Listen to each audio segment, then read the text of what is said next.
All right, shalom to the 12 tribes. All praise to the Most High, Yahweh, Ba'ashem HaMashiach, Yahweh Shai, which is the name of the Father and the Son in the Paleo Hebrew tongue.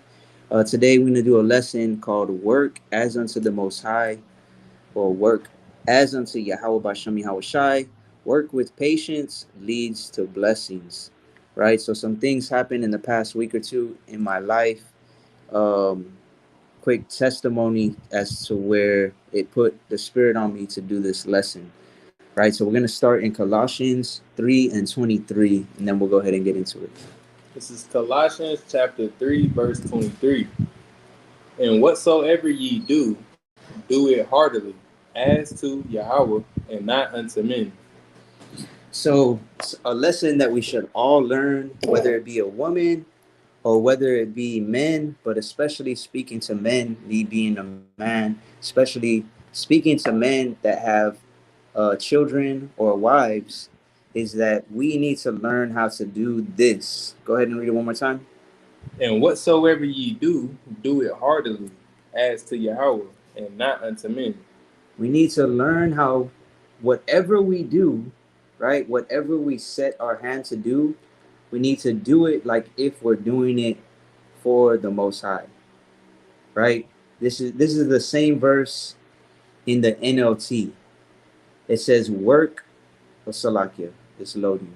It says work willingly at whatever you do as though you were working for Yahweh rather than for people. Right? So a lot of times we do something to impress people, right?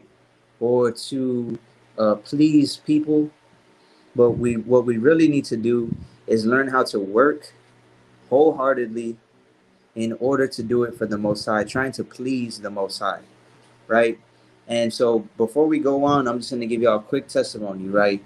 So as some of y'all may know that have been following me for years, I had my own landscaping business for about 3, maybe almost 4 years, right? The Most High allowed me to get away from a job where they wanted me to work on Sabbath. I told them I couldn't stop working on Sabbath, and basically put me in the position to have my own small business. Then another opportunity came along to work where I could make even more money than that. And it wasn't even really that I was looking for it, but it just, the opportunity arose. So I took the opportunity. And long story short, just by working hard, they gave me a promotion to where I wasn't even looking for it, but the Most High made it happen. And it all happened just because I was working as hard as I could.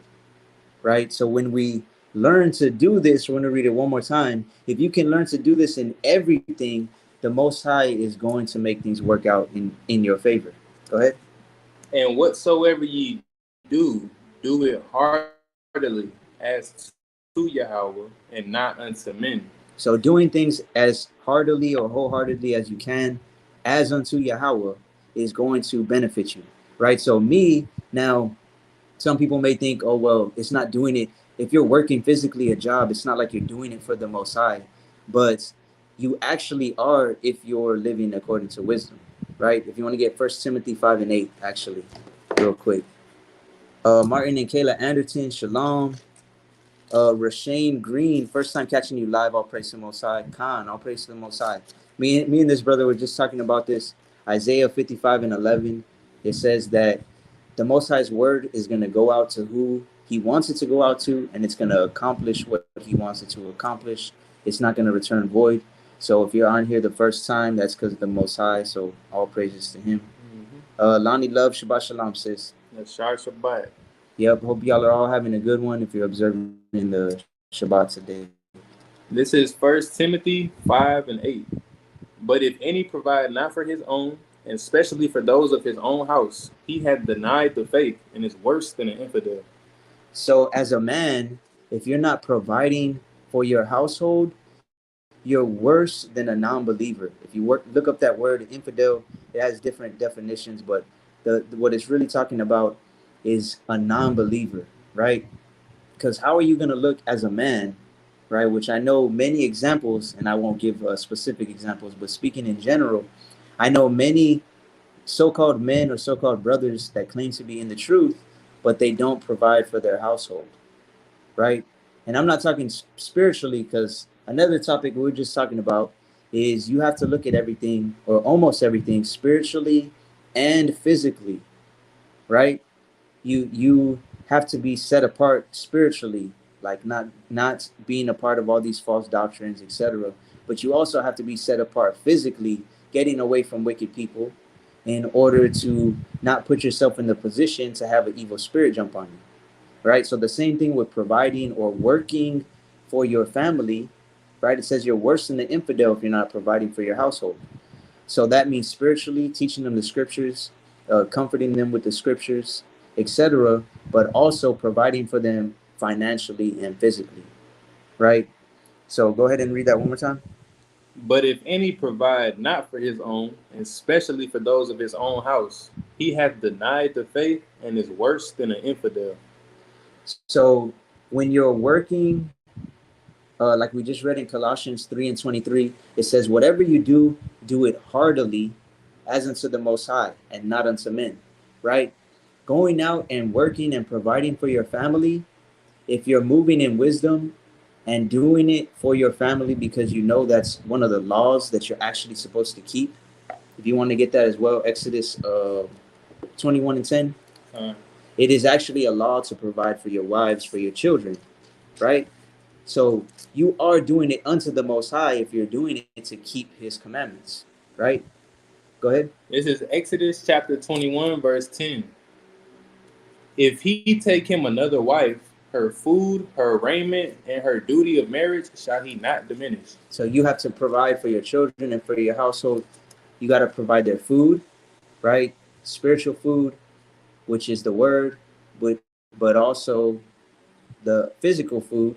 You got to provide raiment, which is clothing or covering. You cover them spiritually by living according to the scriptures, right? But you also cover them physically. You got to pay for their clothing, right? Winter's coming up. What if you can't even buy them a jacket, right?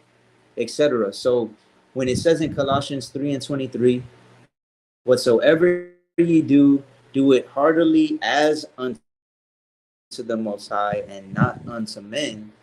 We have to learn how to do this in everything we do, whether it be spiritually or whether it be physically, right? So if you want to go to Ecclesiastes 9 and 9.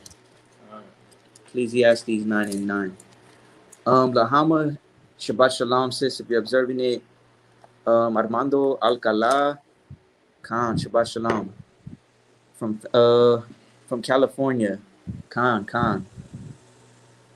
this is Ecclesiastes chapter 9, verse 9.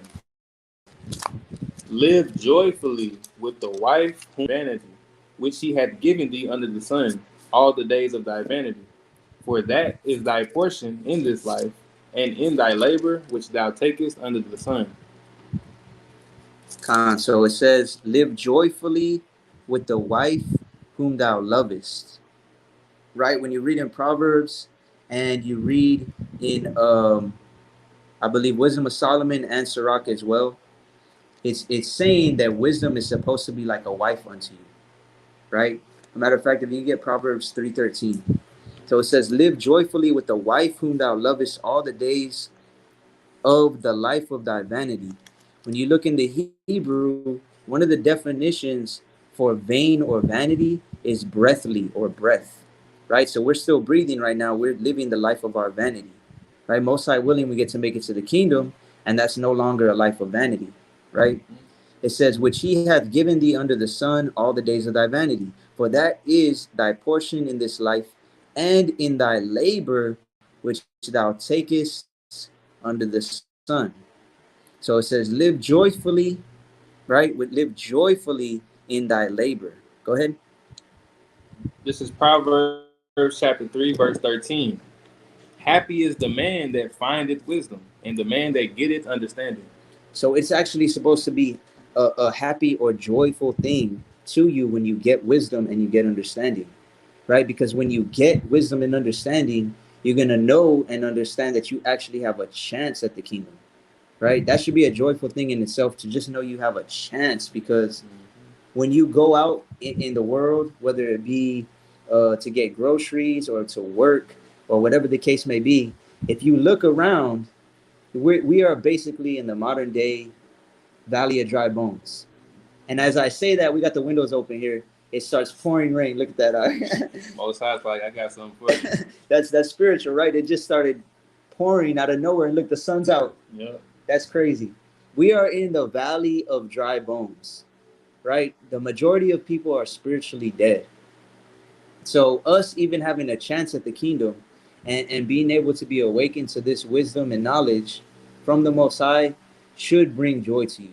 And Salakia, just to add on to that, I mean that's really true gratefulness when you think about it. And I was telling somebody the other day how me personally, you know what I'm saying, even if certain things don't play out for me, I'm just grateful for the simple opportunity of something to happen.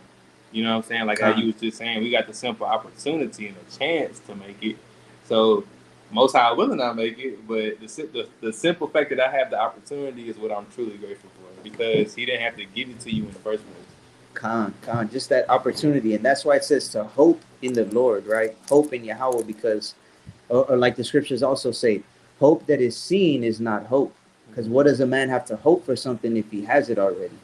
Right? So if, like I've given that example many times, why would you have to hope that you could pay your rent if you have the money in your hand to pay your rent? Mm-hmm.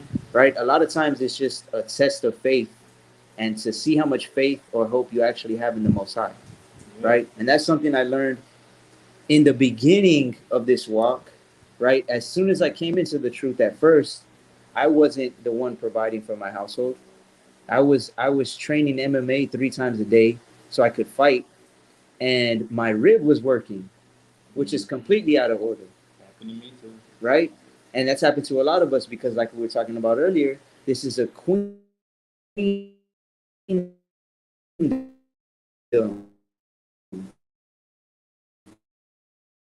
so that being said, if some brothers, some of you are out of order, your households are out of order, etc. Like I've heard some brothers reach out to me. That's not to say you don't have a chance.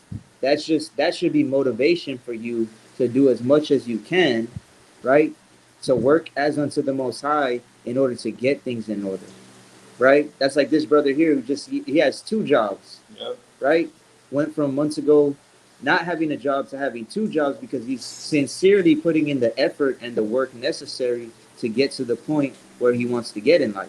Man, I went from having nothing, having everything stripped from me to literally the Most High allowing me to rebuild myself back up. Exactly. And that's what a lot of people have to get to that point, right? They got to get to the point. The Most High has to take everything from you to show you, like, look, none of that is really important. Mm-hmm. If I can, it's like he says in First Samuel. If you want to get that, actually, First Samuel 2:8, right? Not to go off topic, but any type of work that you do should be as unto the Most High, right? And we have to be patient in the meantime of not having what you have, right? Because once you get it, it's once you get what you've been working for, then you realize, and it's gonna sound kind of cliche, but you realize, like, damn, what was really beautiful was the path that it took, all the stuff I went through, all the lessons I learned, right? The wisdom that was gained in the meantime, now that I have it. And then once you get to a certain level, you get something, right? Whatever the case may be, a wife or your own home or independence from the system, whatever the case may be, wisdom, you realize that there's another level to it. And it's like you're starting all over again. Yeah. Right? Go ahead. This is First Samuel 2:8. He raiseth up the poor out of the dust and lifteth up the beggar from the dunghill to set them among princes and to make them inherit the throne of glory. For the pillars of the earth are Yahweh's, and he has set the world upon them. So read that first part one more time. He raiseth up the poor out of the dust. So he raises up the poor out of the dust. You could be spiritually poor, right? You had no knowledge, wisdom, and understanding in the scriptures, right? But through working, being a workman in the truth, like it says in Timothy 2:15, right? By being a workman in the truth, he can raise you up out of that poor and dust. He can make you like a prince, right? And Israel, or Yasharal or Yasharallah in Paleo Hebrew, It means prince of power or prince of the power, right? Go ahead. And lifteth up the beggar from the dunghill, to set them among princes, and to make them inherit the throne of glory. For the pillars of the earth are Yahweh's, and he has set them upon them. So the Most High made everything, right? He made you, he made me, he made the pillars of the earth, he made everything, and he can change anybody's estate to go from poor to rich, to go from a beggar to a prince. Mm-hmm. He can make you go from the valley of dry bones to inheriting the kingdom. There's nobody that just let's put it this way. There's nobody that's going to inherit the kingdom on accident. There's nobody that's going to inherit the kingdom without putting forth efforts to make it into the kingdom. Right? So go ahead and go back to Ecclesiastes 9 and 10. Ecclesiastes 9 and 10. Um, it takes a lot to speak to me, but today it's really speaking. Khan, all praise to the Most High. Rashane Green setting up to rain here in Jamaica too. Khan, all praises. Jamaica. Yeah, did you? Are you a fan of MMA? Did you see that fight last weekend? The brother that he was born in Jamaica and he won. Kingdom minded, Shalom. I've been 1 week no Instagram. I'll tell you right now, that's the best decision I've ever made. Khan, I remember telling you too. I told you probably maybe a year ago that that's something that is beneficial and needed to be done. This is Ecclesiastes chapter 9, verse 10. Whatsoever thy hand findeth to do, do it with thy might. For there is no work, nor device, nor knowledge, nor wisdom in the grave whither thou goest. So whatever you find your hand to do, right? If you're a female, let's say you're married, you're supposed to be a helpmeet. You're supposed to build up your house, right? If that's what you're finding your hand to do, then you need to do it with all your might, right? With all your strength, all your power. If you're a man and you're providing for your household, whatever job you're working, you need to do it with all your power, with all your might, right? If you're somebody living with your parents, right, and you like I was talking to a sister, I believe she's 18, 19, and she lives with her parents, and like, well, what am I supposed to do? I mean, I'm not married, I'm not. Well, the scriptures say, if you read Sirach, the 3rd chapter, right, I did a live on that probably a year ago. It says just by honoring and reverencing and respecting your parents, that you're going to receive a blessing either from them or from the Most High, right? So anything that you are setting your hand to do, you have to learn how to do it with all your might. Right? Go ahead and read it one more time. Whatsoever thy hand findeth to do, do it with thy might. For there is no work, nor device, nor knowledge, nor wisdom in the grave whither thou goest. So when you die, when you're in the grave and you're awaiting judgment, are you going to be able to use wisdom and knowledge? No. Right? You're going to be sleeping. Yes, real rest. But even worse than that, if you want to get Proverbs 20 and 20. And as a matter of fact, actually, I was just showing this brother. I had to drive somewhere for 2 days the other day to work, and when I was coming back,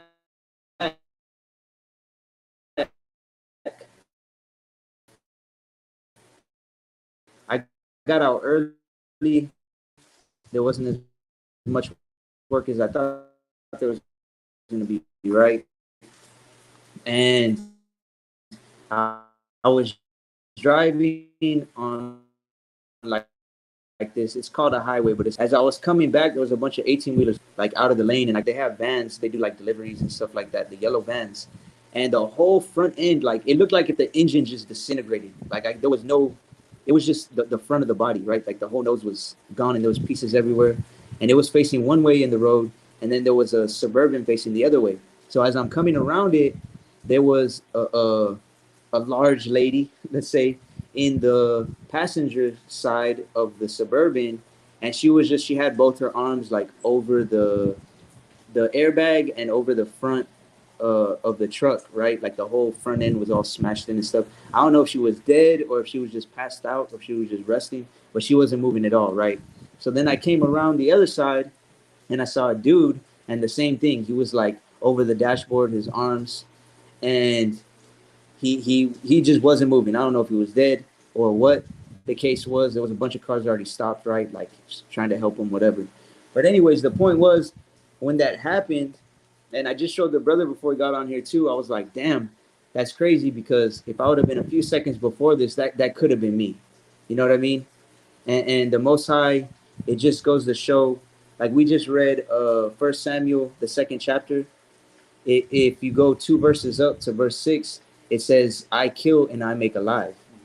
Right? The Most High is the one who kills. The Most High is the one who makes alive, and that could happen to anybody, to any one of us at any time. Like you don't know when your time is to go, just like I don't know when my time is to go. So when it says here in Ecclesiastes 9 and 10, it says you're supposed to do anything that you do. You're supposed to do it with all your might, because there's no knowledge or wisdom in the grave where you're going, right?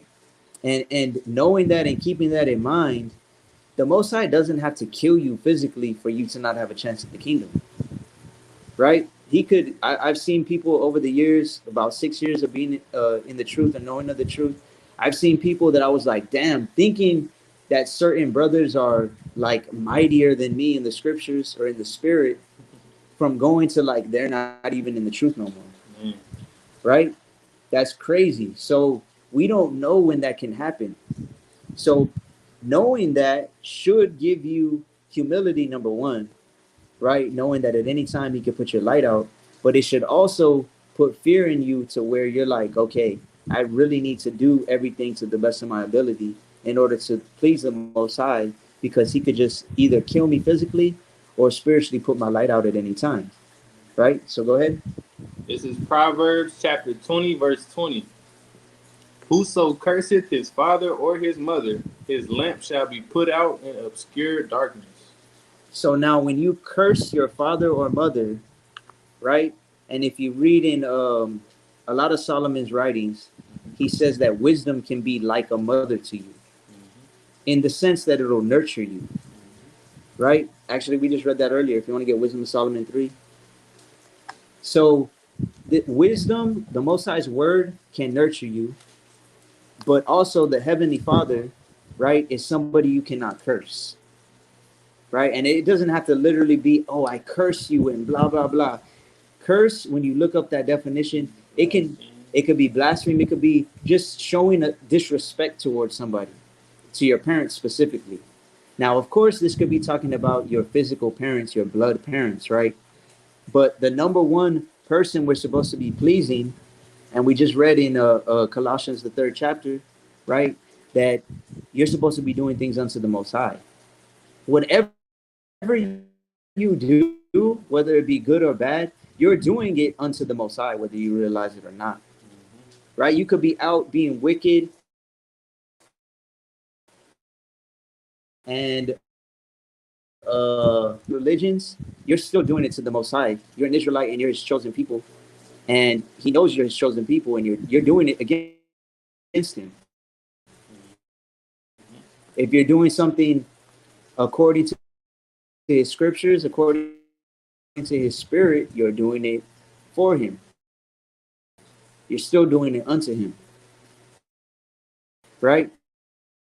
So we have to be careful not to curse the Most High with our actions, especially when you already know of the truth,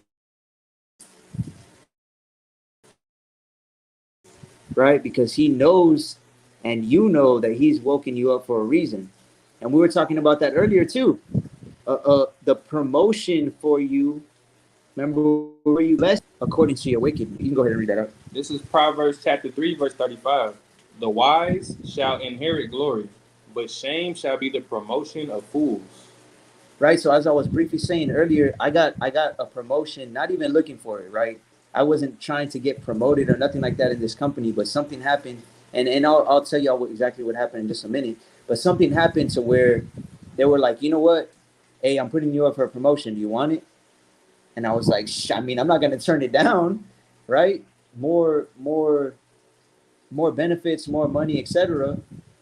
But I wasn't looking for it, right? I was just working to provide for my family, which is working unto the Most High, because I'm supposed to provide for my family, right? But go ahead and read it one more time. The wise shall inherit glory, but shame shall be the promotion of fools. So you can get promoted and it not be a good thing. What is a fool? Is somebody who's not living according to wisdom, according to knowledge, right? One last time. The wise shall inherit glory, but shame shall be the promotion of fools. The wise shall inherit glory. So let me ask y'all this. What does it mean to be wise? What does it mean to be wise? If you want to get that in Deuteronomy, I don't want to say it because they're going to, you know what I want to write. Uh, Rashane Green, I saw the fight on your Instagram, Khan. Shalom, keep Chris N. Shalom, please keep spreading truth. Found your channel a while back and appreciate the word and explaining knowledge. New to finding the truth. Tribal Dominican, open to any advice. Khan, all praise to the Most High. You or anybody who comes across my channel, of course, it's all according to the Most High and His plan and His way of building people up, right? And me and this brother were also talking about a little while ago. It's funny because, like me, when I first learned of the truth, I was learning from people who now I'm like, man, the spirit that they're moving in isn't correct, or the camp, or whatever the case may be, without naming names, nothing like that. And but it was for a purpose, right? You learn certain things, you eat the meat and pick out the bones or the fat, so to speak, right? Churchy, how about Shemi, how Shai, hey, shalom, Shabbat shalom. Hope you're having a good one. So, what does it mean to have wisdom or to be wise? Go ahead, Ak. This is Deuteronomy chapter 4 and verse 6. All right, start on 5. Salakia. Start from verse 5 to 6. Behold, I have taught you statutes and judgments, even as Yahweh my God commanded me, that ye should do so in the land whither ye go to possess it. Whatever land we're in, we're supposed to be keeping the laws, statutes, and commandments, right? Go ahead. Keep therefore and do them, for this is your wisdom and your understanding in the sight of the nations. So pause right there. So this is your wisdom and your understanding. What is? To keep and do the laws, statutes, commandments, judgments, and now precepts, right? Following after Yahweh's example. That is what wisdom is. A lot of people think that wisdom is, oh, he can quote the scriptures. That brother's so wise. But no, that just means he has knowledge, right? He has knowledge. The Bible itself is knowledge. But when you start applying it in your life, then it becomes wisdom and understanding, right? And that's why Psalm 111:10 says, a good understanding have they who keep the commandments, right? You can have knowledge and quote all these scriptures, but until you're living them out, then it becomes wisdom. Applicable knowledge is wisdom, right? It's like that one verse in I think it's Sirach where it says, there is one that is wise and teacheth many, but yet is unprofitable to himself. You can know all the precepts and verses you want to, but if you ain't applying them, you ain't doing nothing. And that's what we're starting to see more and more of in these last days, right? This is Sirach 37:19. It says, there is one that is wise and teacheth many, and yet is unprofitable to himself. So there could be somebody who, he has a certain level of wisdom, living out some of the scriptures, etc., or living out the laws even, right? Keeping some of the laws, but then they're not moving in the spirit. They're not moving in the fruits of the spirit. And that was one of the things I was just telling this brother as well.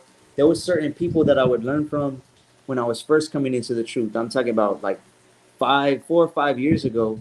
And I was like, man, this brother is so mighty and he's so this and that.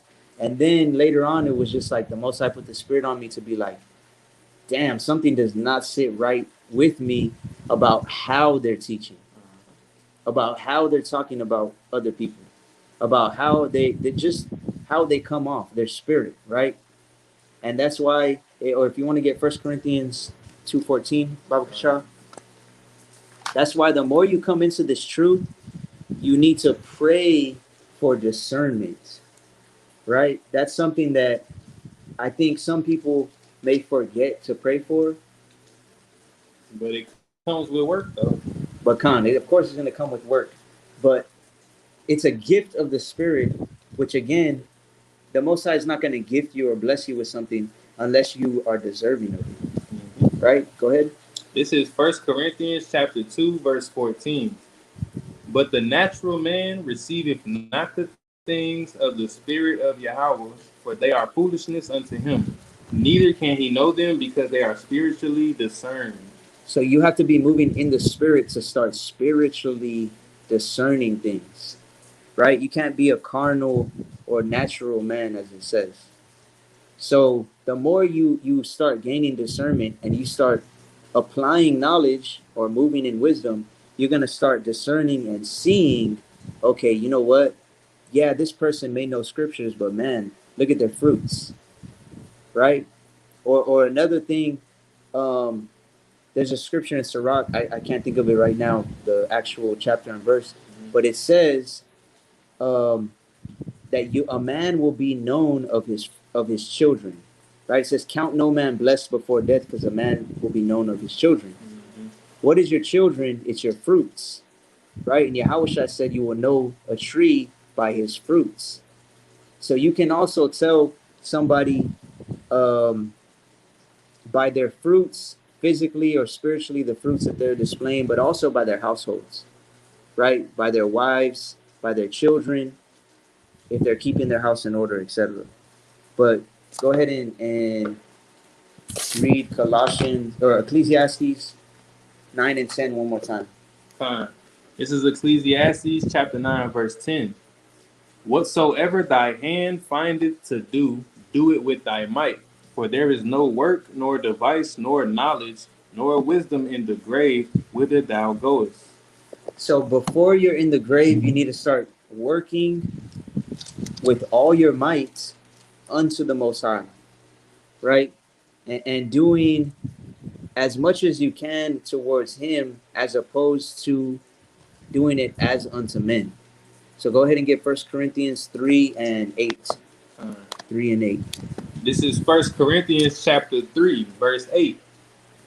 Now he that planteth and he that watereth are one, and every man shall receive his own reward according to his own labor. Man, this verse, I've been meditating on this verse all week. I actually even made a video when I was working the other day, and I totally forgot to post it because I was busy. But this is something to think about and to meditate on, right? Go ahead and read it one more time. Now he that planteth and he that watereth are one, and every man shall receive his own reward according to his own labor. So he that plants and he that waters are one, right? So right now, I'm planting a seed of the Most High's word in your mind, right? Me and this brother are planting seeds in your mind, and you may water it, or maybe we'll water it. You see another video or another live or post on Instagram, whatever the case may be from us. But in the end, it's the Most High that's doing it, right? Because it's His word. As a matter of fact, you want to hold that and get Isaiah 55 and 11, even though I just mentioned it earlier. In the end, it's the Most High that's working through us, right?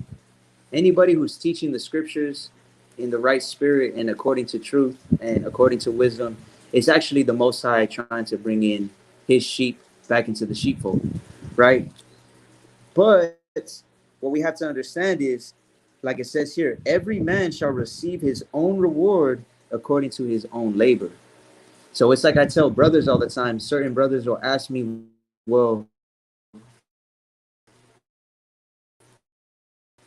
you know, I want to be able to get this or provide in this way or that way or whatever the case may be.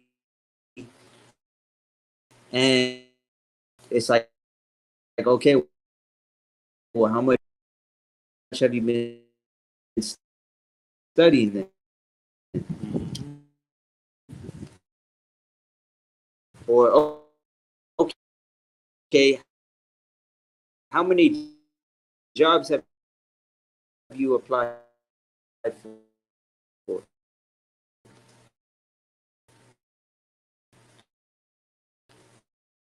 Right? And a lot of times it's not. Let's just put it this way: the labor that they're putting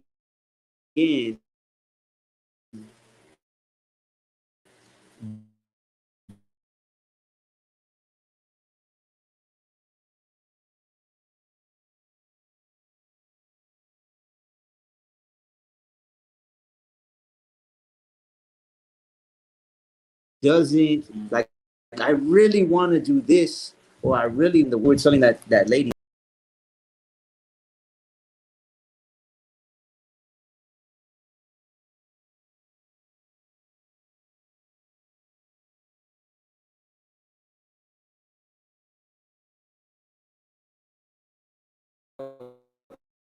Because it's raining, it's slow connection. I don't know if they can hear. If someone could let me know in the comments if y'all could hear me, and then I'll keep going. Because it kicked me out there for a minute. I'm gonna just wait a minute until somebody in the comments says they could hear.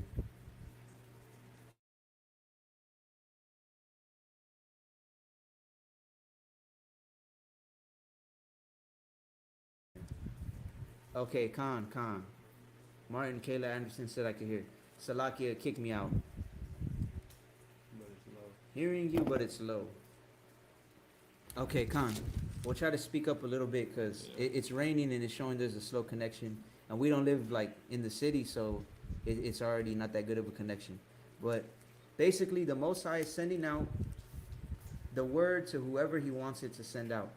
And like we were talking to a lady last time that when we went out in the streets and we're preaching, and we were telling her that it can be a dangerous thing when you hear the word, because like her hearing of the truth and keeping the commandments and stuff like that, maybe for the first time, the Most High's word is going to go out and accomplish what He wants it to accomplish.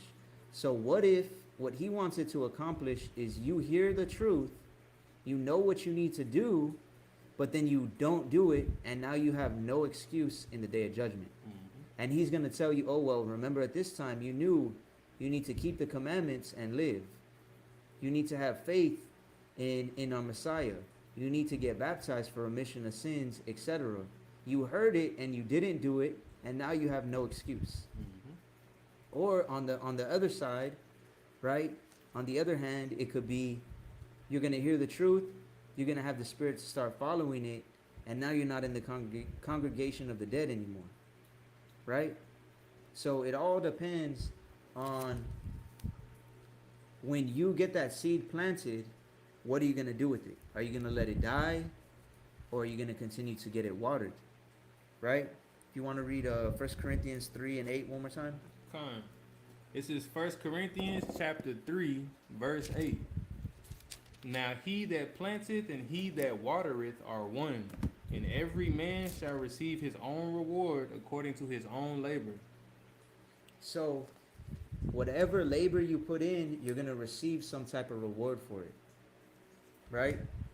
So, if you put in a little bit of work, you maybe get a little bit of something, or maybe you get nothing. Right? Because as I was going to say earlier, I'll tell y'all basically what happened, right? So, I basically gave up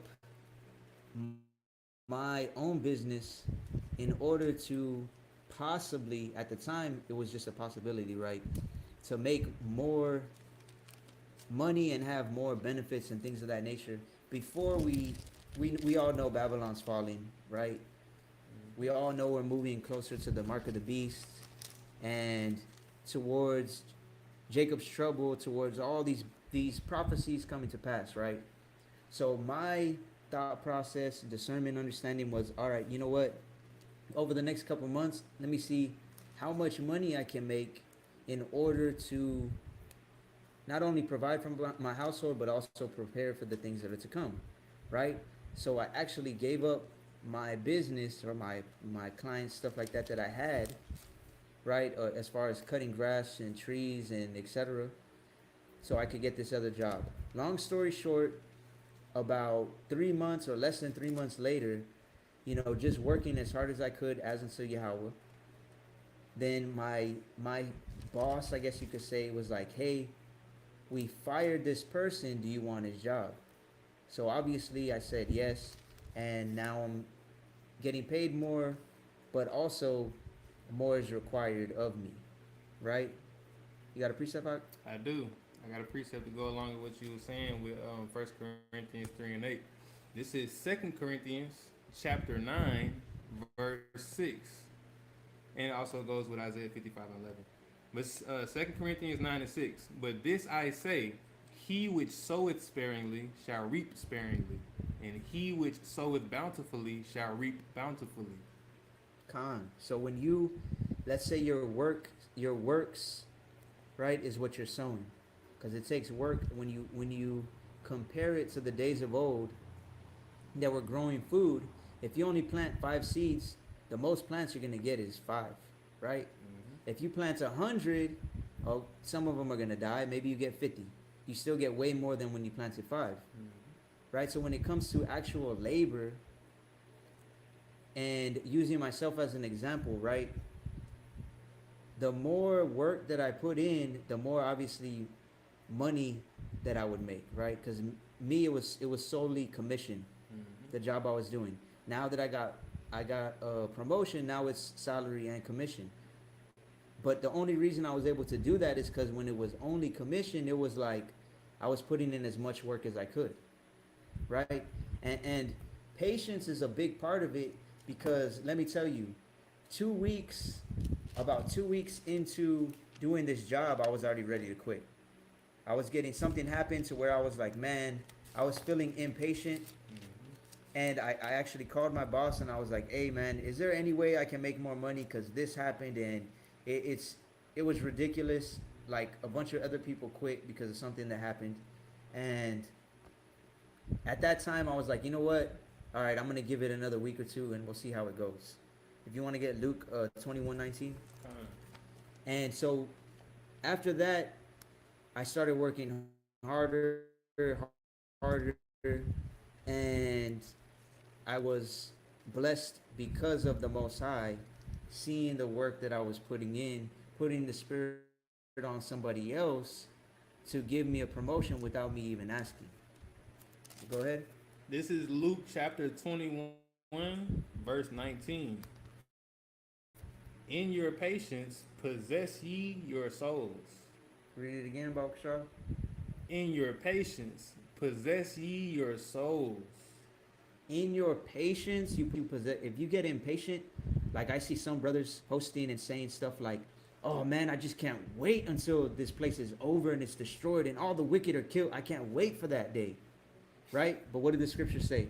In your patience, possess ye your souls. In your patience, you're gonna possess your soul, because it's a very prideful thing to think that you want the world to end because you're gonna make it to the kingdom.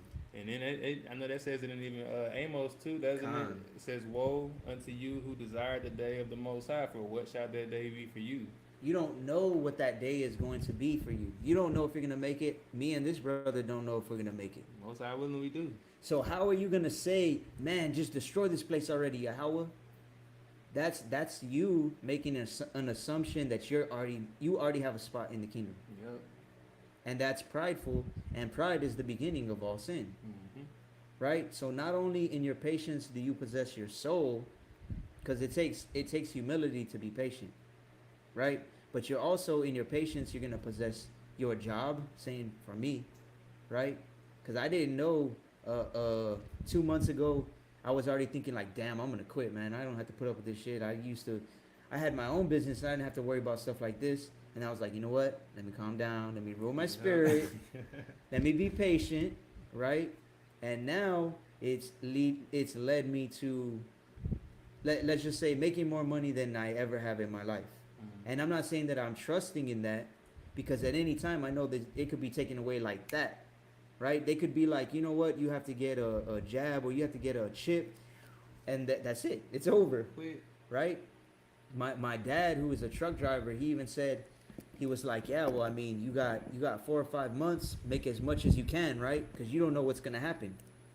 They got plans for robots to replace truck drivers, right? I was said we were talking about it. He may be out of a job soon, even though he's got a good job, Mm-hmm. right? You got in California, they're ready to ban any type of new gas vehicles because of the greenhouse emissions and all this other stuff, right?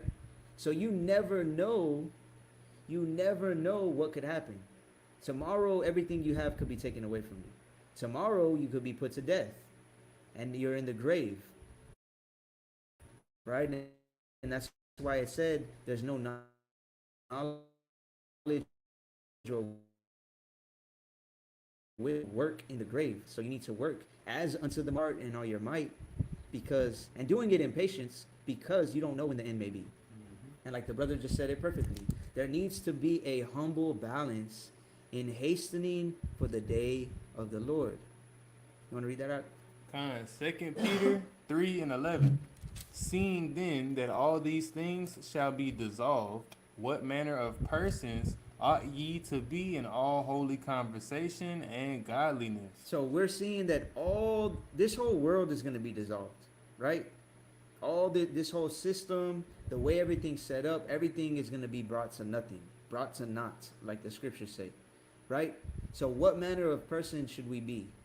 We're supposed to be holy, set apart, and we're supposed to be godly, right? Meaning striving to follow after Yahweh's example, follow the scriptures. Go ahead. Verse 12. Looking for and hasting unto the coming of the day of Yahweh by Hashem Yahweh Shai, wherein the heavens being on fire shall be dissolved, and the elements shall melt with the fervent heat. So it says, looking for and hastening the coming of the day of Yahweh, right? The end. We are supposed to want it to come, right? Like, man, I think we can all agree we're tired of the way this world and system is set up, Surely oppression maketh the wise man mad. right? It should make you mad, but like the brother said, there needs to be a humble balance. In other words, yes, you are upset with the way that this system, you're upset with the wickedness, right? I always think about when I go out, sometimes I have to go city to city. I always feel like Lot. It said that Lot was vexed with the filthy conversation of the wicked people around him, right? Sometimes I'll be at work and I hear somebody say something that's just so wicked, and you're just like, damn, bro, that's so wicked. Like that's I don't even want to hear that. It vexes you. But at the same time, you have to be humble and know that you don't know exactly what's going to happen to you.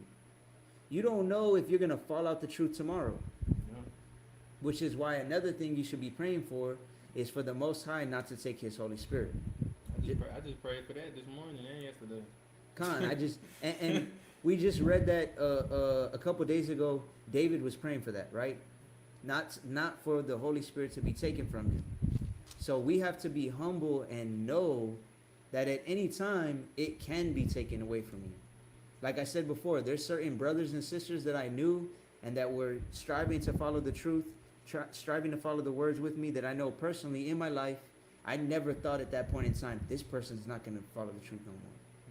I never thought at that time, like, oh man, this person's not going to keep Sabbath no more. They're going to he's going to let his wife have a relationship with a female while still being married. I didn't know that all manner of wickedness was going to be perpetuated by these people who at the time were in the truth.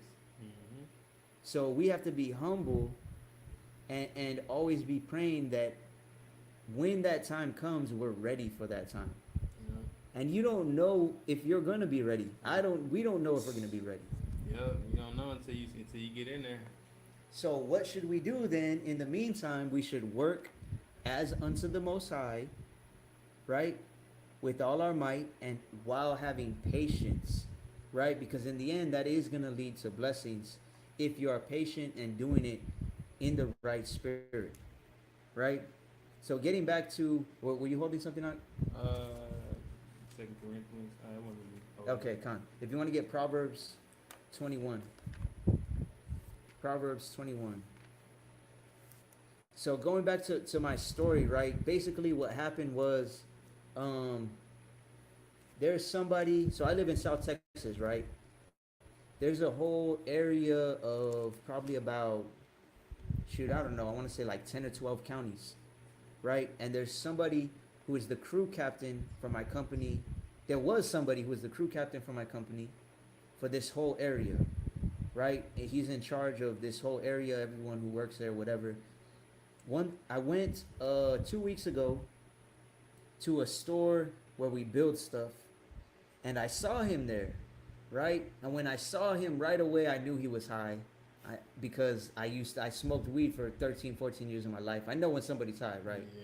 It's easy to see when somebody's high when you used to be a smoker or pothead, as they say. And sometimes you can smell it. And sometimes you could. I couldn't smell it at that time, but I knew he was high, right? Yeah. So long story short, I go to the store, and on that day, I would take my daughter with me to another store that's closer by, right? Mind you, I drove 2 hours to go to this store because there was a lot of work there. They needed help, whatever. So I go and I take my daughter. The dude shows up around lunchtime, right? And I've already built, I don't know, maybe 10 or 12 items. He comes, he builds two things, he leaves, he comes back, and he looks even more high. And at that time, he smelled like weed, right? So he comes up to me and my daughter, who she'll help like throw away the trash or whatever, right? While I'm building stuff, and he looks at me. He's talking to me, but he says, "Hey, do you guys smoke weed?" And my first, thought, how you have thoughts that they're still kind of fleshly sometimes, and you have to Yeah. rebuke them. My Yeah. first thought is like, man, I would slap the shit out of you right now if I wasn't in the truth, Uh-huh. right? You'd be hasty. How does it say? Hasty to Hasty to shed or hasty to strive leads to bloodshed. con, or don't be hasty to strike Yeah. hands Don't too. be hasty to strike hands. Right? There's a lot of verses that come to mind. But anyways, long story short, he comes and asks me and my 13-year-old daughter who's with me if we smoke weed. So my first reaction is a carnal, not reaction. My first thought is a carnal thought, but I just kind of put my arm out like to kind of push him away from me, and I was like, not push him, but like make a space between us, right? And I was like, no, bro, no, I don't, we no. Way, he does two more things, and he's like, all right, I'm taking off. And I'm just thinking in my head, like, how is this dude in a higher position than me? How is this dude getting paid more than me, even though I'm doing like probably 5 times as much work as him, right? So long story short, I was already thinking in my head. I even told my daughter, you know what? Tomorrow I'm gonna tell my boss I'm not gonna come drive 2 hours to work anymore unless I'm gonna be getting paid more. They're gonna give me gas, something like that, because I have this dude over me who's obviously incompetent. Not to be cocky or nothing, but he can't work as fast or as hard as me either. He's smoking weed, etc. Right? So my boss tells me, "Hey, we need you one more day in this store tomorrow." So I was like, you know what? I'll just tell him tomorrow. I have to stay and work one more day anyways. So the next day I work, whatever, and the other dude wasn't there, the supervisor, right? And I call my boss. I'm like, hey, we got everything done, whatever. And he says, hey, um, thanks for. He basically said, weird words to use, but he said, thanks for working like a beast. And he said, you've been doing like at least 2 or 3 times as much work as my crew captains do, like all around the United States, right?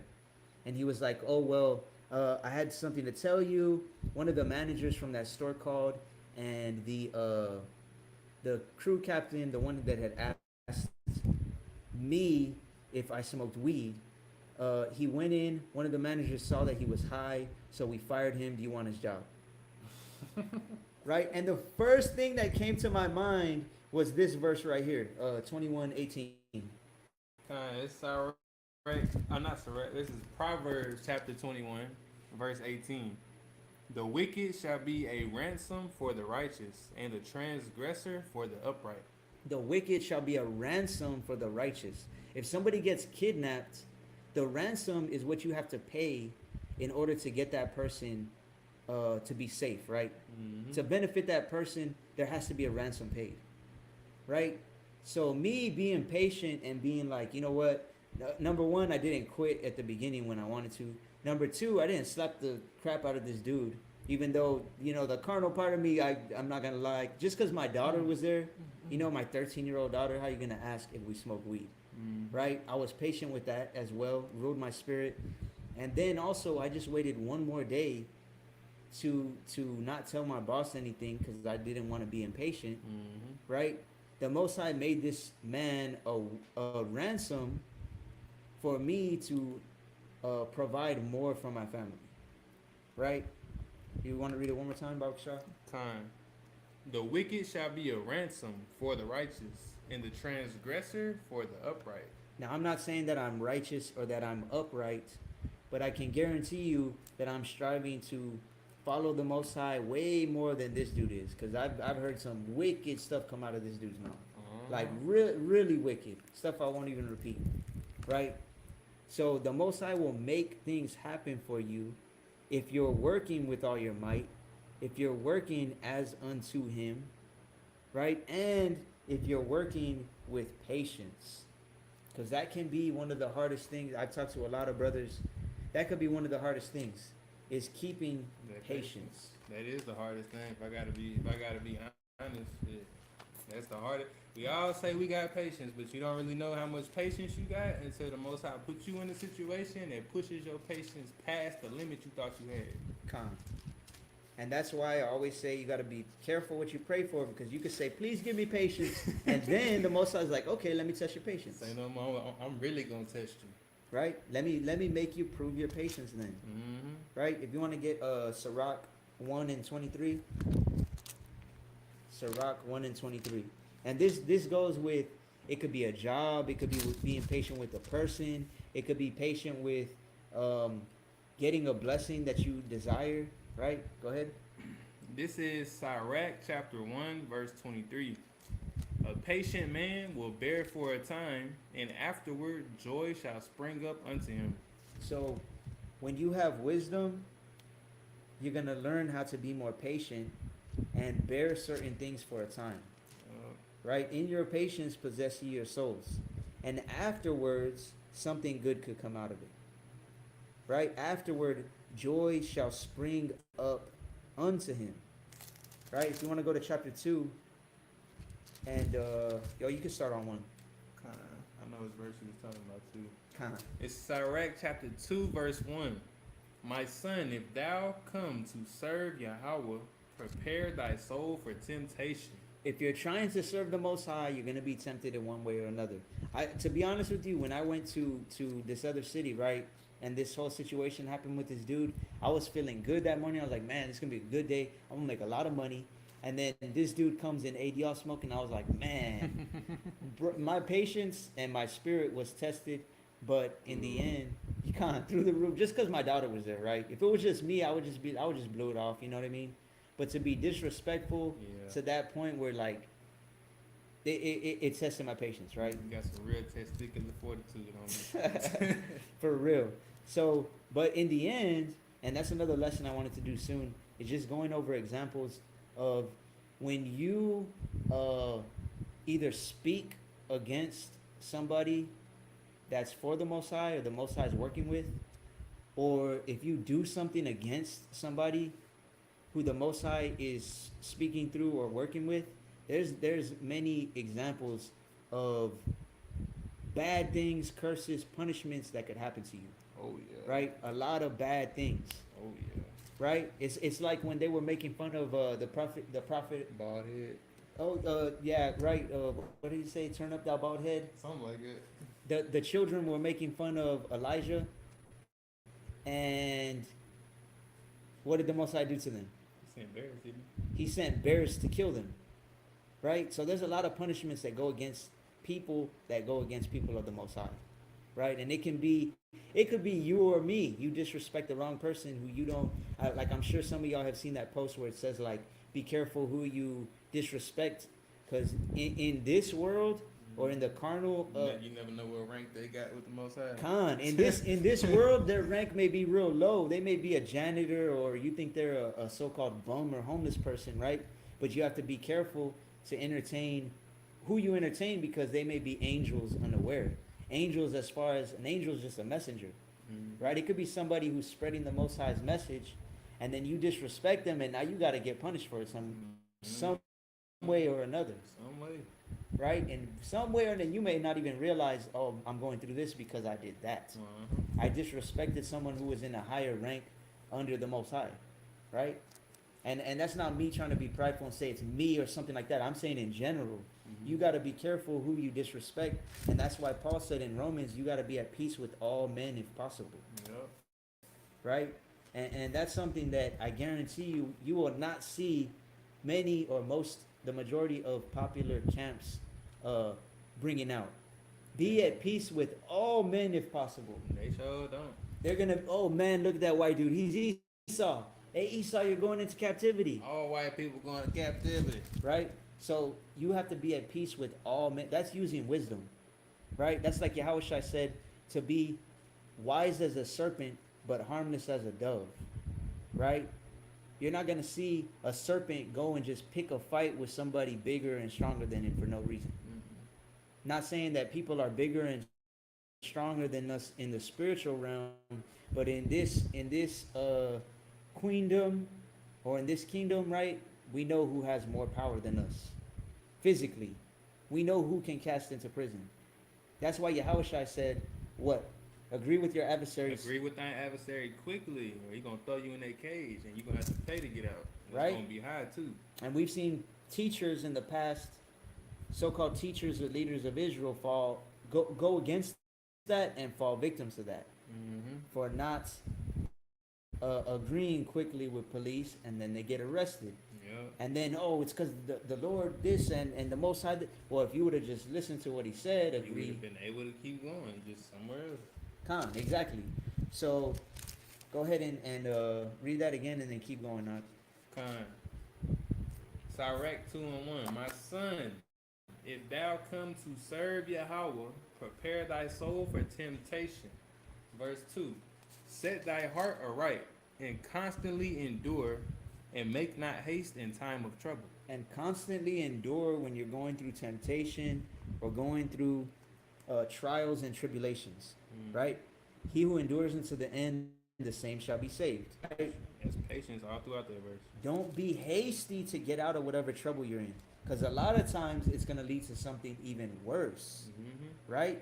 And that's why Sirach 4:29 says, be not hasty in thy tongue, and in thy deeds slack and remiss. When you're too hasty to try to get out of trouble, a lot of times it leads you into more trouble. Yep. And case in point, like I always, there never fails in all the lessons, I gotta compare something to martial arts, right? So if it's good though, it works with everything. It does work with everything, right? So let me ask you then, if somebody, since you've been training a little bit with me, right? If I get on your back, and you know what I'm looking for. What am I looking for? Seatbelt and a rear naked choke. A rear naked choke, right? in Portuguese or in Spanish, they call it a mata leon. It's a lion killer. You get on a lion's back and you can choke it. It can't bite you. You could kill a lion like that, right? So when someone's on your back in jiu-jitsu or martial arts or in a fight, you can't be quick to just try and get out of it, because you're going to give your neck up and they're going to choke you out. And if it's in a street fight, they're going to do whatever they want to do to you after that. You're passed out. Yeah, it's done. You're done. You're done for, right? So what do you got to do? You got to be patient and think. You got to be patient. You make sure, okay, I'm going to protect my neck. I'm not letting them get my neck. Let me not conserve all my, I ain't going to waste my energy. Right? Let me see what I'm going to do from here. And you're going to think about it, and you're going to try to use wisdom to get out of that situation. When you're too hasty, especially when you're in trouble, right? And you're just quick, okay, whatever looks like an exit, I'm going to take that. And then it leads into something even worse. Right? Go ahead. Cleave unto him, and depart not away, that thou mayest be increased at thy last end. So what are you supposed to do when you're in trouble? Cleave to the Most High. So how do you cleave to the Most High when you're in trouble? Does anybody have an answer for that? How do you cleave to the Most High when you're in any type of trouble? Rashane Green said, "We all struggle with patience, especially at work. We be watching the clock like a hawk." I do. I ain't gonna lie. I do. Con. So I learned, and me, because I'm If doing physical labor. I actually no, you're right. I stopped watching the clock because it make time go by faster. Exact slower, right? When you're watching it, it goes Yeah, slower. when you watching it, it goes super slow. But when you don't watch it, like every time you check up, Con, it's like you know already skipped a few hours. So con. So same with me. Now that I like, now that I learned that lesson as well, it's like I'm not gonna look at the clock because mm-hmm. it's gonna go by way faster. If you're looking at the clock every 5 minutes, Yeah, you think it's 5 minutes, but it was like 2 minutes went no, by, for real. right? But anyway, so it says, cleave unto him. When you're in trouble, you're supposed to cleave unto him, right? So this is Proverbs, and everybody knows this verse. I'm sure everybody's heard this verse at least once. Proverbs 3 and 5. Trust in Yahweh with all thine heart, and lean not unto thine own understanding. In all thy ways acknowledge him, and he shall direct thy paths. Mm-hmm. In all your ways, you're supposed to acknowledge the Most High. Pray to the Most High. See what His Word says you're supposed to do in this situation, Mm-hmm. right? Because if you don't, you're going to be hasty. And many people, the women especially, but even men now, because we know men are getting more and more feminine, they are quick to go off of their emotions Yeah. instead of going off of wisdom, which is the Word, right?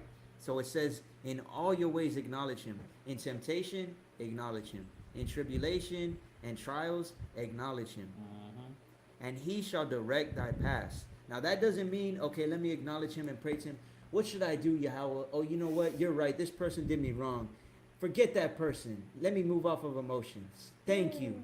That's not what it means. You going against what he said at that point. It means when you acknowledge the Most High and what He says, His Word directs your path. Mm-hmm. Right? The scriptures say that all manner of scripture was given for our what? Our learning For our learning, for our edification, for our instruction in righteousness, and for us to take comfort with them. and to take comfort in the scriptures, right? So when we're in trials and tribulations and you don't know what to do, and you're faced with some type of a fork in the road, so to speak, right? And you don't know what to do, I guarantee you there's an answer in the scriptures as to what to do, right? I guarantee you his words tells you what to do. Mm-hmm. But go ahead and get to the point of it. Verse 4. Verse 4. Whatsoever is brought upon thee, take cheerfully, and be patient when thou art changed to a low estate. So whatever is brought upon you, take it cheerfully, right? Sometimes it's hard to be like, oh man, really getting my patience tested. Mm-hmm. But then this morning you prayed to have stronger patience. And you forgot what you prayed for. You prayed. Let's say you prayed for a stronger spirit of patience, and now the Most High is allowing your patience to be tested. How do you get stronger patience? By putting up with more things. Yeah. If you want strong, oh man, Yahweh, please give me stronger legs. All right, you got to squat a lot more, Uh-huh. right? You're gonna have to carry a heavier burden, right? Go ahead and read 5. Verse 5. For gold is tried in the fire, and acceptable men in the furnace of adversity. If you want to be accepted by the Most High, you're gonna have to go through a furnace of adversity, Mm-hmm. right? That's that fire baptism. Oh, yeah. You get baptized with fire. What is the fire? It's adversity. It's difficulties, misfortunes, trials and tribulations you have to go through in order to become more pure. That's why it says gold is tried in the fire. If this brother comes to me and I know he's not in the truth, and I know he's a thief or a liar, and he comes to me and he's like, hey, here's this gold. It's 10 pounds of gold. Am I just going to take his word for it and pay him for it? Nah. No, I'm going to try that gold in the fire. I'm going to melt it down, and now half of it's gone. Half of it was aluminum or something, right? The Most High does the same thing to us.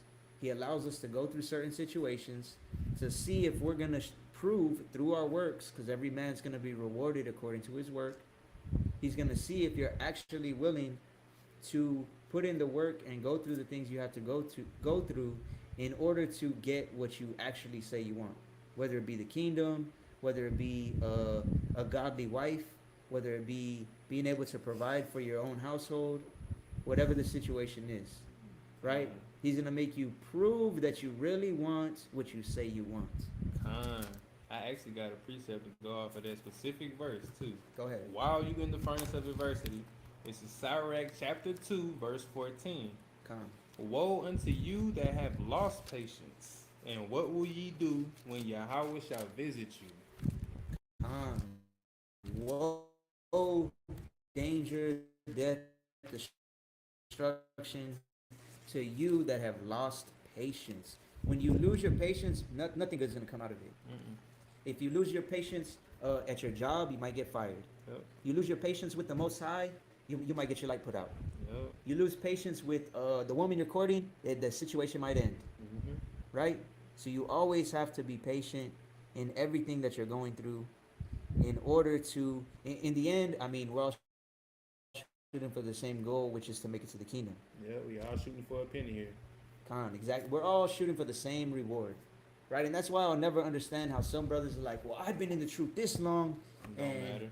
it doesn't matter. Somebody could come into the truth tomorrow, and you've been in the truth 20 years, but you have a spirit of impatience, and they're moving in the fruits of the spirit, and the Most High sees them as higher than you, right? If you want to get Hebrews 12 and 1, we'll probably finish with that, unless anyone has a question or something. Hebrews 12 and 1, because like the brother just said, we're all running the same race. We're all trying to get the same crown, so we have to run the race with patience. Good verse. This is Hebrews chapter 12, verse 1. Wherefore, seeing we also are compassed about with so great a cloud of witnesses, let us lay aside every weight and the sin which doth so easily beset us, and let us run with patience unto the race that is set before us. So all of us, let's say this first. In these end times, right? In these end times, we're seeing that there's many, many more witnesses to the truth. Right? There's many people that are being called to the truth. Mm-hmm. Many are called, few are chosen though. Yep, like tryouts. Right? Exactly. It's like, okay, we got 20 dudes trying out, like the brother used to play football, high school and Yep. college football, right? Yep. You may have 20 people trying out for wide receiver or for whatever position. How many are gonna get picked? Shit, they only 3 at the max. Like on each like side Each of position. The, yeah, so right? like if you got, cause like wide receiver specific, I just use running back because at running back they're not One, going right? Yeah, they're not gonna pick no more than like 2 or 3 running backs max. Because you only need about 2 backups. That's about it. So look at it that way. Many are called, few are chosen, right? Everybody who starts the race with you, so to speak, is not going to finish it. Mm-hmm. And yes, that's a sad thing, but like we were just talking about earlier, Ecclesiastes 1 and 18, right? With much wisdom comes much sorrow, Sure does. right? So all of us seeing all of these, it says we're compassed about with such a great cloud of witnesses. There's so many people that are witnessing things, even if they're not trying to live out the truth. There's people, I talk to people or hear people all the time say, yeah, we're in the end times. I believe we're in the end times, Okay. but then they don't believe the Bible. Or there's people, how many people that are in the conscious community and they say they believe in Satan and Satan runs the world and evil and blah, but they don't believe in the Most High. Shit don't make no sense at all. How does that make any type of sense? That makes 0 sense, bro. Right? Or they don't believe in the Bible, but they believe that there's satanic elites that run the world and that Yup. it makes no sense. Don't make Right? sense. But they are still witnessing a part of the truth at least. Right? Yep. So it says, wherefore seeing we also are compassed about with so great a cloud of witnesses, let us lay aside every weight, anything that weighs you down. Right? In Sirach it says to lay aside all the thoughts that weigh you down. The thoughts that are heaviest to you. Right? In 2nd Ezra 16, some of me and my ribs favorite verses, if you want to get that actually, 2nd Ezra 16, 75. Or you can start on 74 actually. So there are things that weigh you down. The thing that weighs you down the most is sin, right? Something else that could weigh you down is laziness, idleness. You can't work as unto the Most High with all your might if you're being lazy, right? You can't be patient if you're being weighed down by impatience, right? It says, let us lay aside every weight and the sin which doth so easily beset us. It gets you offset from what you're trying to achieve, which is the kingdom. And let us run with patience the race that is set before us. Don't sprint.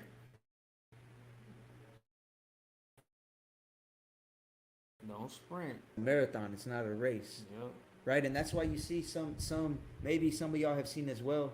You'll see people get on fire like to the point where they're all they talk about is the scriptures. They're Yep. always trying to be in the scriptures. They're always, watching videos and they're a lot of times or not a lot of times, but many times I've seen where brothers are like that and they get burned out in a sense, It can happen. right? Where it's like if you're sprinting and you're running a marathon, you're running 5, 10, 20 miles, you're going to get tired eventually, right? There has to be balance, which is also why the Most High gives us a day of rest, right? So where you're working all week and then you get rest. Why? Because you need it, right? It's the same thing. And I'm not saying take a break from praying or don't study. You should study every day. You should pray every day, right? You should fast maybe at least once a week, even if it's like, okay, 12 hours I'm not eating, right? Or 24 hours I'm not going to eat. I'm only going to drink water. Whatever the case may be. You have to know for yourself the pace that you should be running at, right? And me and this brother were talking about earlier as well that you can't compare yourself to other people because we all have to run at our own pace, so to speak, right? So that being said, we have to run with patience the path that's set before us. And then in verse 2 says, looking unto Yahushua, the author and finisher of our faith, who for the joy that was set before him endured the cross, despising the shame, and is set down at the right hand of the throne of Yahweh. Right? So we need to, all of us, just remember and look at his example and be striving to walk that example, right? Knowing that he is sitting at the right hand of the Most High. And remember, the Most High said all judgment in heaven and earth will be given to Yahushua. Yep. Right? Because they did, look at how dirty they did Yahushua when he was here. So the next time he comes back, I got something for all y'all. right, he's got righteous revenge coming. Right?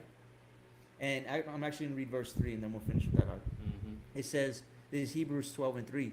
For consider him that endured such contradiction of sinners against himself, lest ye be wearied and faint in your minds. Yep. So consider this. He endured and died for a bunch of sinners, right?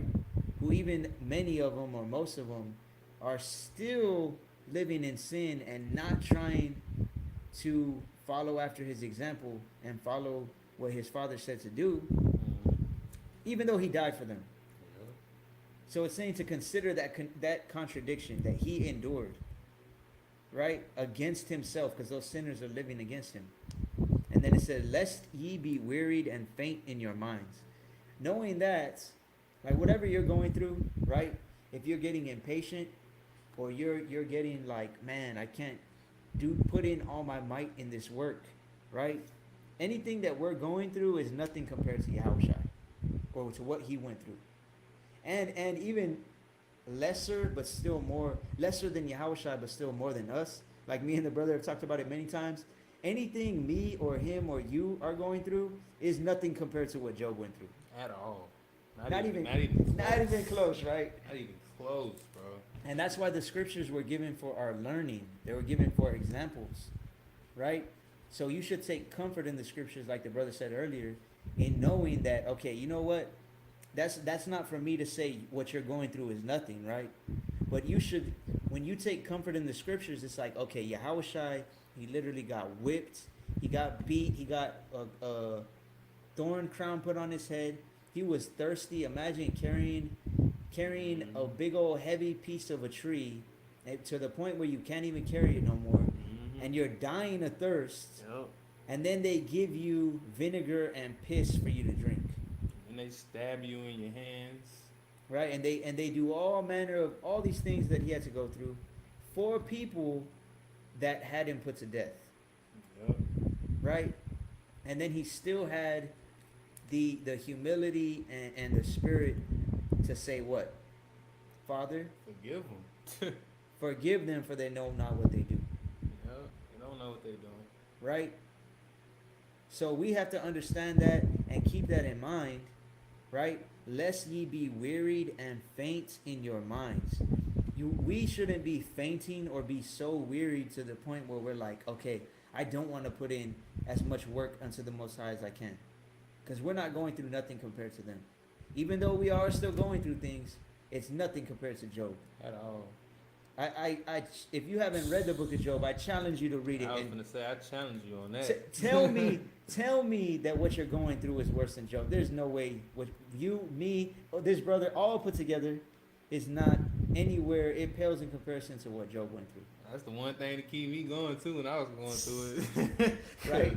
If Yahweh Shai and Job are able to overcome something that we not even ever Close going to. to experience, even close to, then we can overcome what we going through. Plain and simple. Calm.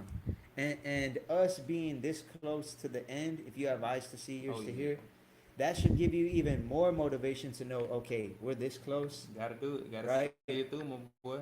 We gotta exactly. Gotta see it through, You my gotta see boy. it through, because if you don't, you know exactly what your judgment's gonna be. You have no excuse, right? Go ahead, Art. This is Second Ezra, chapter 16, starting at verse 74. Hear, O ye my beloved, saith Yahweh, behold, the days of trouble are at hand, but I will deliver you from the same. So he says, "Hear this say, he loves those who love him." Mm-hmm. What is love? To love your neighbor and to love the Most High is keeping the commandments. Exactly. First John 5:2 and 5:3. So he says, "Hear my beloved, the times of trouble are at hand." Jacob's trouble is at hand. We're Mm-hmm. coming into those times right now.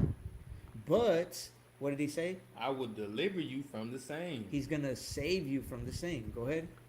Be ye not afraid, neither doubt, for Yahweh is your guide. But you can't be afraid or doubt, because without faith it is impossible to please him. Mm-hmm. Hebrews 11 and 6.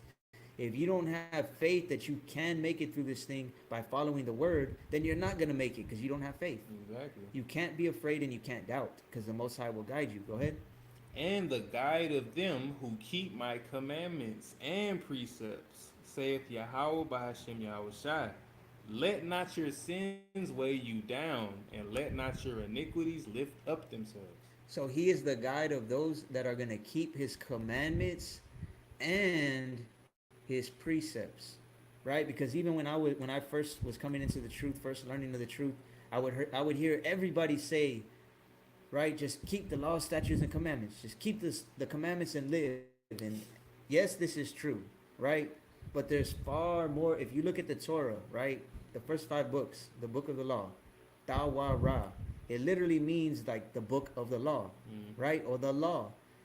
That's not the whole book, Mm-mm. right?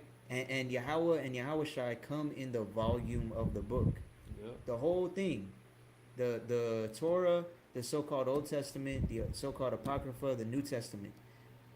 These are all precepts that were given for our learning, for our instruction in righteousness, right? So he says he's going to be the guide of those that keep the commandments and also the precepts, right? Because some brothers or sisters won't be able to be corrected. They'll say, "Oh, well, show me that in the law," and it's like, but Yahweh just said it right here. Yeah, so like what you mean? But Paul said it 3 times, and then Isaiah said it, and then Jeremiah, and then Ezra said it. Well, show me that in the law, Ak, But that's your understanding. right? So we have to understand that he's going to be the guide of them who keep the commandments and the precepts. And then it says, let not your sins weigh you down, and don't let your iniquities lift you up. Because just like it said in Hebrews 12, right, that don't let anything weigh you down. We got to keep in mind what we're working for And what we should be working for is working as unto the Most High, right? And in that work, we have to have patience. And in the end, it's going to lead to blessings, Most High willing, the ultimate blessing, which is eternal life and making it into the kingdom, Mm-hmm. right? So with that, I know doesn't seem like there's any more questions. The water for today's lesson, Khan, the water to Yahweh, Bashem Yahweh, because all wisdom and all knowledge comes from him, Proverbs 2 and 6. Yep. Many other verses that say the same thing.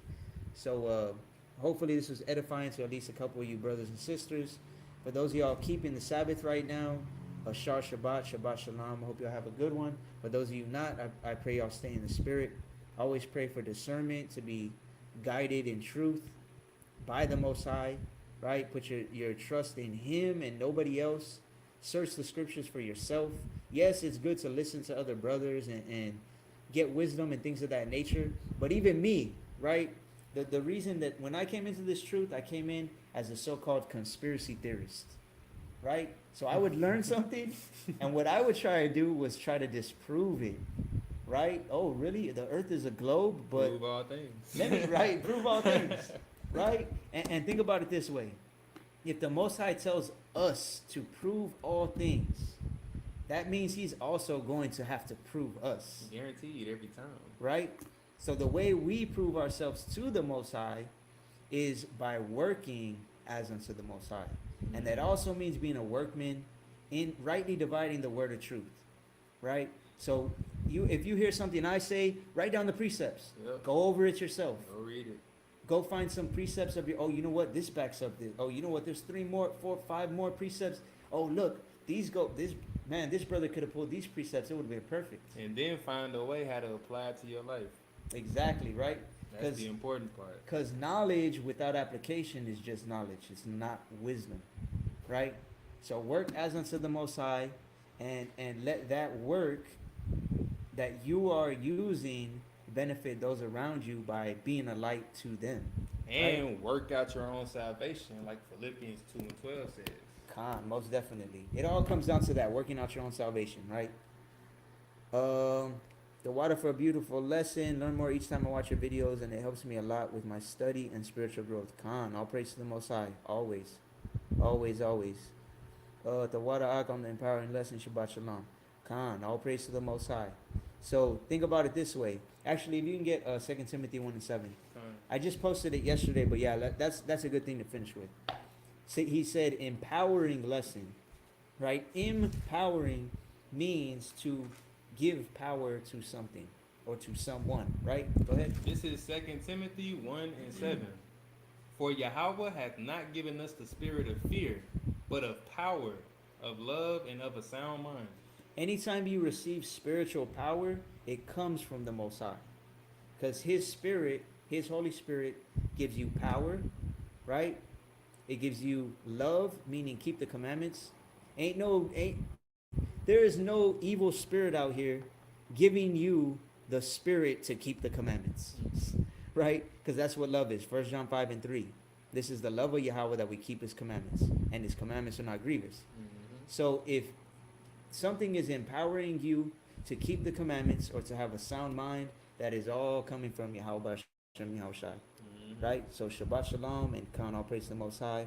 Blessings. Armando Alcala, Shalom, Brakatah. I've had a question not related to today's subject, but I can't catch you on Instagram. Khan, I think I said it the other day, I have hundreds of unread messages, so Salaki if I didn't get back to you. But message me and just put at the top, put your name. Or put your name on there. Armando Alcala, and I'll get back to it. I'll look for it in a little bit. I'm probably gonna go for a walk right now, and then it just rained. It's probably all muddy. I'll get back to you today, Ak. So just message me on Instagram, right? But all praise to the Most High, Yahweh, Ba'ashem Yahweh. Y'all have a blessed rest of the Sabbath. Stay in the spirit, and Most High willing, be back on here soon. Shalom.